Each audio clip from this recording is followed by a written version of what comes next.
If you have ever thought war was something far away, only inside history books or on a news screen, then this story will make you rethink that, because there were days when the whole world woke up in fear, nights when the Middle East sky burned like the end of the world, and one morning in New York in 2001 that changed the fate of America and of millions of people forever, from the lightning-fast victory in the Gulf Desert to the screams in the dust of 9/11, then two wars that lasted almost a generation in Afghanistan and Iraq. This is not only a story of bombs and bullets, this is a story of power and the price that must be paid, of decisions that seemed right in the moment but left shadows for decades, of soldiers who went out and never came home, of families broken apart, and of a world pulled into a whirlpool called the War on Terror that even today has not truly ended. Stay to the end, because the deeper you go, the more you will see a chilling truth. War does not end when the guns fall silent. It only changes into another form,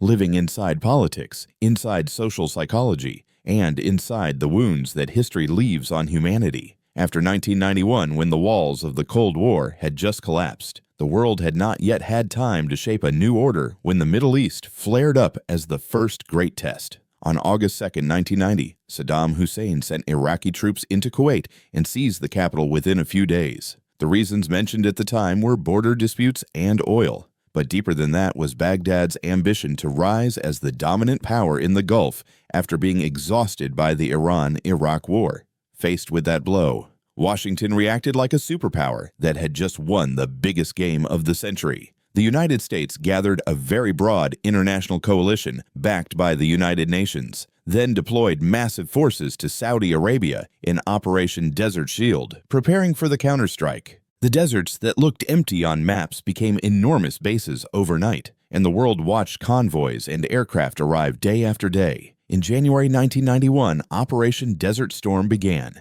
In the first nights, the sky over Baghdad was torn apart by thousands of airstrikes. The whole world saw a new kind of war: precision-guided missiles, smart bombs, stealth aircraft, satellite reconnaissance, digital command and control. The attack was like a programmed storm, crippling Iraqi command and infrastructure before ground forces moved, before the ground stopped shaking. Coalition ground forces surged into Kuwait and crushed Iraqi divisions in a campaign that lasted only a few days. Kuwait was liberated, and the coalition victory was so fast that many believed the era of lightning-fast high-tech war had opened, and that America could win any war if it held both technical advantage and alliances. America looked like a superpower standing alone on the peak of history. But that victory did not close the story. Saddam still held Iraq. Sanctions and no-fly zones continued through the 1990s. The American military presence in the Gulf became something that both guaranteed security for allies and stirred hatred among some Islamist extremists. In those dark spaces, Al-Qaeda grew,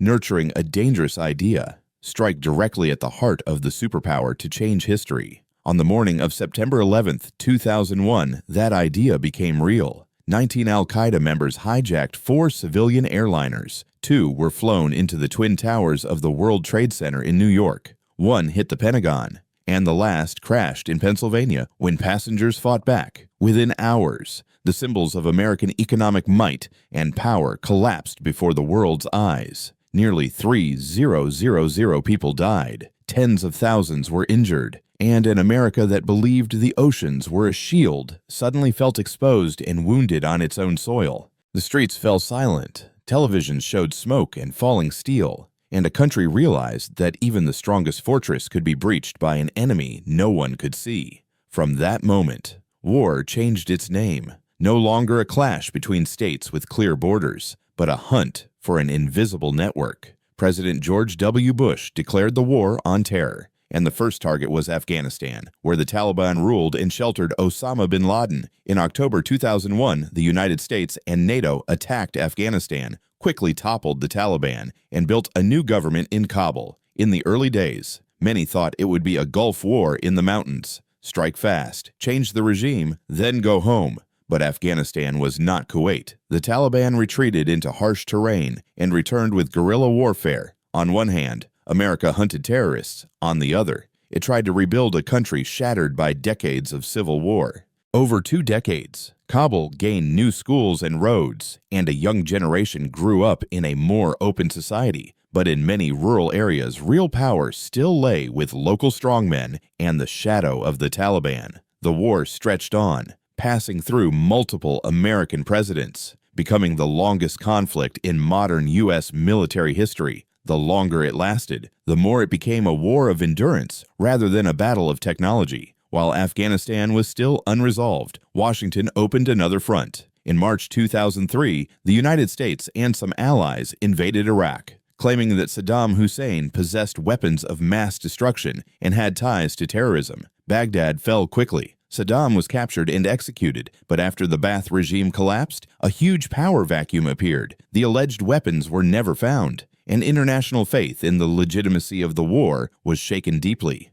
Inside Iraq, the old state machinery was dismantled, the army dissolved, and ethnic and religious hatred exploded. The fall of a dictatorship was quick, but what followed was a country tearing itself apart. The civil war in Iraq opened a door to hell. Suicide bombings, massacres, Sunni-Shia division, militias rising everywhere. From the remnants of al-Qaeda in Iraq, a new extremist branch formed and became ISIS. In 2014, ISIS seized Mosul and vast areas of Iraq and Syria, declared an Islamic State, and dragged the region into another spiral of blood and fire. The coalition led by the United States had to return, no longer to overthrow Saddam, but to destroy a terror entity even more brutal than the one it had sought to prevent. ISIS lost its territorial caliphate in 2017, but to this day, its scattered remnants still hide and cause instability. The war on terror, instead of ending, had multiplied into new shapes and new battlefields.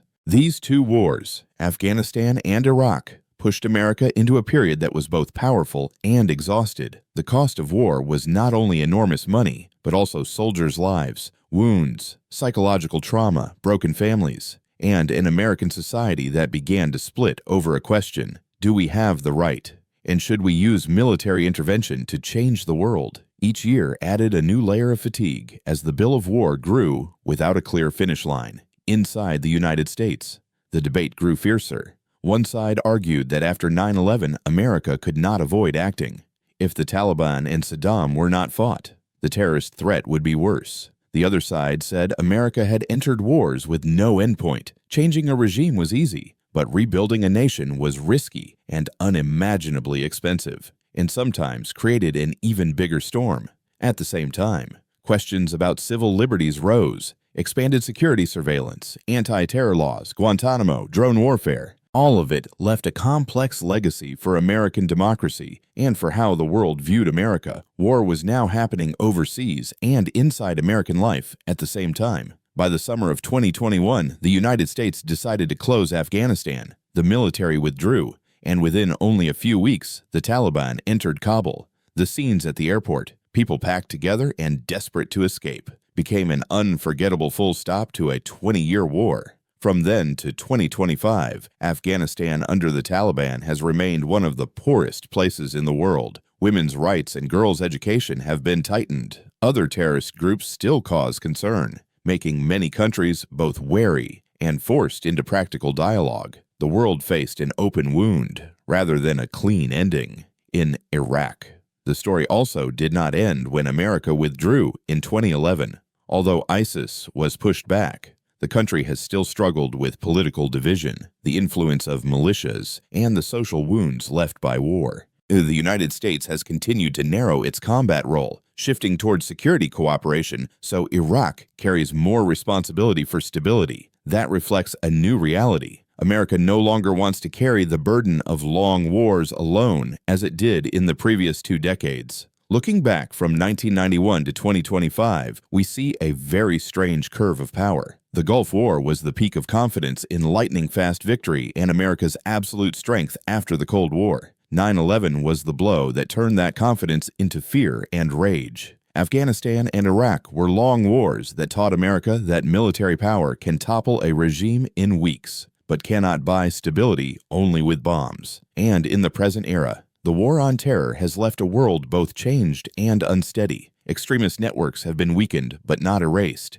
Millions of people still live with the consequences of displacement, poverty, and memories of violence. America has entered a more cautious era, bound by lessons written in blood, by internal division, and by an increasingly multipolar global order. That is the open ending of the story. Not a clear victory like in 1991, but a costly awakening. America remains a superpower, but from here on, every use of force will have to face the questions of limits, of price, and of consequences that history may return after many years, even many decades. And then, as the war machine had run too long, people began to realize a bitter truth. War does not take place only where the gunfire is. It also takes place in meeting rooms in Washington, in nightly news broadcasts, in the minds of soldiers who come home, and in the way an entire society looks at the world differently than before. The war on terror therefore became an undercurrent that seeped into everything, even things that seemed unrelated to any battlefield.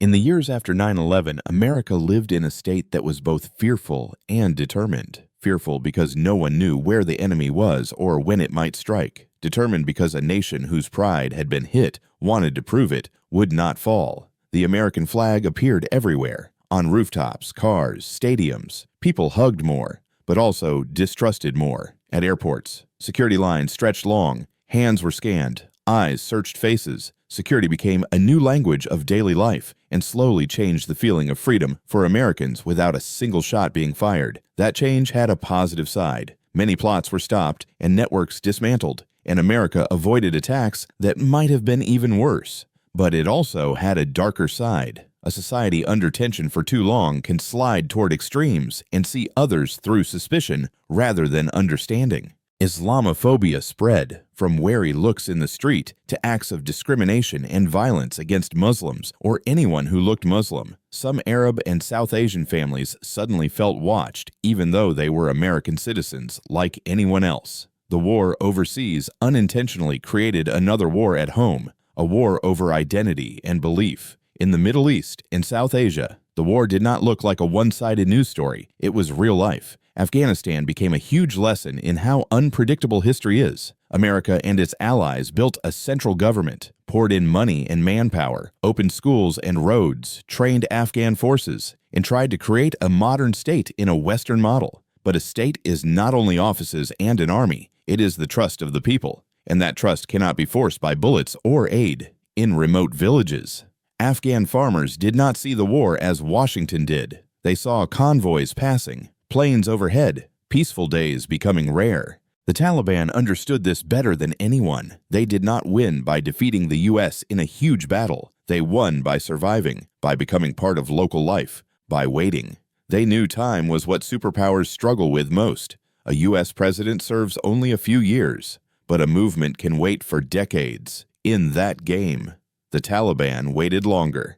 Iraq was another lesson, perhaps even more painful. When Saddam fell, many Iraqis were glad to be rid of dictatorship, but frightened because the question of who would keep order had no answer. When order is gone, people cling to what is closest for survival. Religion, tribe, faction. Old ethnic and sectarian cracks were torn open. Neighborhoods were divided by invisible lines of flags and sects. People were no longer Iraqis first, but Sunni, Shia, Kurd first. The sense of nation was split into pieces that no longer fit.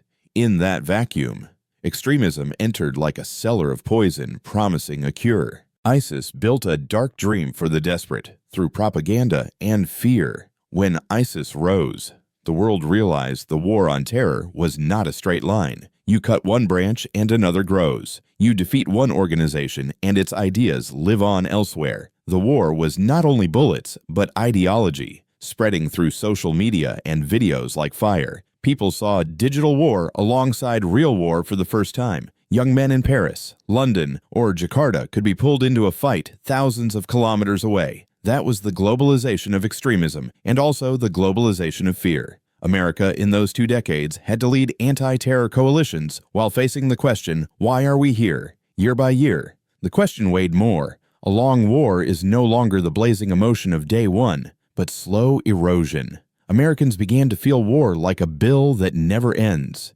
Each president promised to end it, but no one knew how. Leaving might collapse local governments. Staying meant endless cost.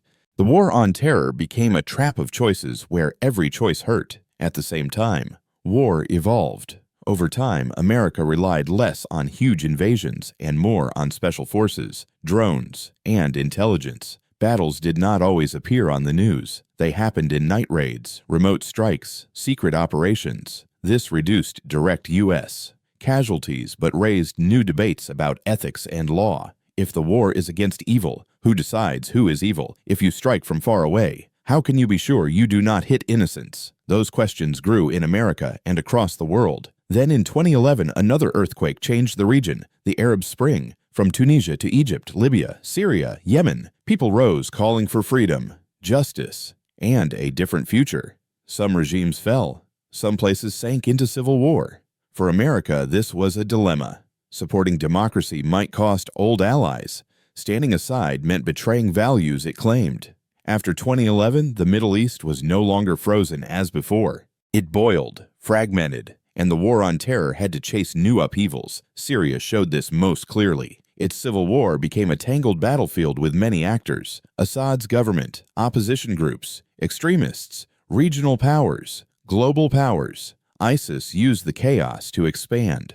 The world saw another mirror of Iraq. When a state breaks, extremism flows in like water through cracks. America and allies bombed ISIS in Syria and Iraq, but faced the reality that you cannot fix a civil war with airstrikes alone. Syria marked that the post-Cold War order was no longer in one superpower's hands, but a struggle among many forces. At the same time, America changed from inside. If the 1990s were an age of peak confidence, the 2000s and 2010s brought historic fatigue. Economic crises, widening inequality, and political division grew visible. Many Americans asked why we spend trillions overseas while our schools, hospitals, and roads have gaps. That question was not simple anti-war sentiment. It was a challenge to national priorities. As priorities shifted, strategy shifted. America focused more on great power competition, especially as China rose in economy and technology, and Russia pushed influence in many regions. The war on terror was no longer the only stage, but one part of a larger geopolitical picture. That is why America wanted to leave Afghanistan, reduce its direct role in Iraq, and avoid being trapped in endless nation-building wars. But leaving does not mean war disappears. It only changes shape. Afghanistan after 2021 proved this. When foreign forces left, another order quickly filled the space. The Taliban returned, and the world had to live with a new Afghanistan where millions were caught between opposing values. Some people felt relief because major fighting ended. Others despaired because freedom narrowed, and education for girls was barred in many places. The world argued whether America abandoned allies, whether nation-building was an illusion from the start, whether America ever understood Afghan society deeply enough to change it. Those questions are not only for America. They are for every superpower about the limits of intervention. You can bring troops, but you cannot lay your culture, beliefs, and history over another country like a carpet on a floor. Each society has its own rhythm. Forced change often creates a backlash. When backlash lasts long enough, it pulls everything back to the old point or worse. While Afghanistan turned down that path, the Middle East kept shifting. Iran and Saudi Arabia competed for influence. Yemen burned in war. Libya fractured. Syria still could not heal. The region entered a time with no clear order. When Saddam fell, an old power dam broke. When ISIS fell, another shadow waited. The region was like cracked ground. Patch one place and pressure opens a crack elsewhere. In that world, every decision by America or any big power was like pressing into mud. The harder you press, the deeper you sink. And where you sink is hard to predict. By 2025, we can see the war on terror has gone through a strange life cycle. It began with a terrible shock, continued with justified fury, stretched into wars that were hard to escape, and ended in fatigue and caution. America is still strong, but strong in a different way. It no longer believes it can remake the world through military power alone. It focuses more on technology, supply chains, economy, and state-level rivals. Terrorism remains dangerous, but is no longer the single center of global strategy. Yet the most dangerous thing in history is not what we see clearly, but what we think is finished. When the world relaxes, extremism can reshape itself. It can return as lone actors radicalized online. It can appear in new places where instability and poverty feed it. It may not be called Al-Qaeda or ISIS, but another name, Like a mutating virus, it changes its shell to survive. So even if the war on terror is pushed lower on the priority list, it remains a shadow in the background of the 21st century. But inside that shadow, there are seeds of light. The world learned that international cooperation is not optional, but necessary. It learned that fighting terror must go with fighting poverty, despair, and injustice. It learned that a young generation with schools and a real future is less likely to be recruited than one with only ruins and hatred. These lessons are hard to carry out, but at least they were learned through reality, not theory. This is the deepest layer of the story. History does not give wisdom for free. Every lesson has a price. Sometimes blood, tears, and lives that never return to normal. What matters is whether humanity remembers the lesson. If not, history will return in another form. So when we close this journey from 1991 to 2025, what remains is not only a list of wars or dates. What remains is a question for the future. What will the world do with the lesson about the limits of power, the cost of intervention, the danger of despair, and the fact that peace cannot be imposed but must be built? If the world answers with action, not only words, then what was lost will not become meaningless. And in this final moment, when you look back at the Gulf Desert of 1991, at the New York sky of 2001, at the mountains of Afghanistan and the streets of Iraq, you will see one red thread running through everything. Humans always want safety, order, and the belief that they control history. But history never fully belongs to anyone. It is a dialogue between will and limits, between strength and fragility, between what we do today and what our children must carry tomorrow. This story does not end here. It only pauses so we can understand that we are living in its consequences. If we understand deeply enough, perhaps we will step forward more carefully and more humanely, so that the painful loops of the 21st century do not repeat in the 22nd.